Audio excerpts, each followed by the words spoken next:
ലോകത്ത് ആദ്യമായിട്ട് ഉറുമ്പുകൾ കാരണം ആളുകൾ നാട് വിട്ടു പോകുന്ന ഗ്രാമത്താണ് ഞാൻ നിൽക്കുന്നത്. ഇപ്പോൾ ലക്ഷങ്ങൾ മുടക്കി പണിത് വീട് ഇട്ടിട്ട് പോയി മൃഗങ്ങൾക്ക് വരെ ആ നാട്ടിലെ രക്ഷയില്ല.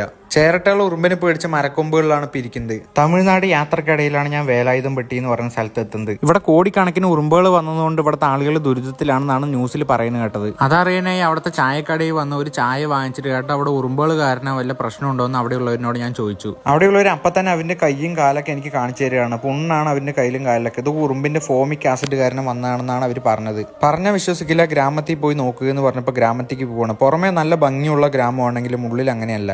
അങ്ങനെ വണ്ടി ഒരു ഭാഗത്ത് നിർത്തി ഞാൻ ഗ്രാമത്തിനുള്ളിൽ പോവുകയാണ്. ഈ കാണുന്ന ചേച്ചിയാണ് എനിക്ക് വഴി കാണിച്ചു തരാമെന്ന് പറഞ്ഞത്.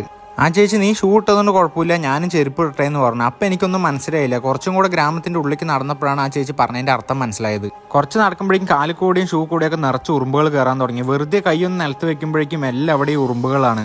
ശരിക്കും ഇത്രയൊന്നും അല്ല ഉറുമ്പുകൾ. ഉച്ചനേരം ആയതുകൊണ്ട് വളരെ കുറവാണ്. വൈകുന്നേരങ്ങളിലും രാവിലെകളിലും ഇവിടെ നിൽക്കാൻ പറ്റാത്തത്ര ഉറുമ്പാണെന്നാണ് ഈ ചേച്ചി പറഞ്ഞത്. പോണ വഴിക്ക് നായും അതുപോലെ തന്നെ കിളിയൊക്കെ ചത്ത് കിടക്കുന്നതാണ് ഞാൻ ഈ കാണുന്നത്.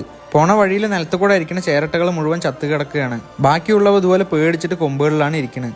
അതിനിടയ്ക്ക് ഞാൻ ഈ ഏട്ടനെ കണ്ടു. ഈ ഏട്ടൻ ആഗ്രഹിച്ച് ലക്ഷങ്ങൾ കൊടുത്ത് പണിത് വീട് ഉറുമ്പിന്റെ ശല്യം കാരണം അവിടെ കിടന്നുറങ്ങാൻ പറ്റാണ്ട് ഇപ്പോൾ വേറെ നാട്ടിൽ പോയിട്ടാണ് താമസിക്കുന്നത്. ഈ അമ്മൂമിന്റെ അപ്പൂപ്പിന്റെ ഒരുപാട് ആട്ടുംകുട്ടികളാണ് ഈ ഉറുമ്പുകൾ കാരണം മരിച്ചുപോയത്. അങ്ങനെ വൈകുന്നേരം ആകുമ്പോഴേക്കും ഞാൻ ആ കൊച്ചു ഗ്രാമം വിട്ട് ഇറങ്ങുകയാണ്. ഇതുപോലെ പുതുമയാർന്ന വീഡിയോസുമായി അടുത്തൊരു വീഡിയോയിൽ വരാം.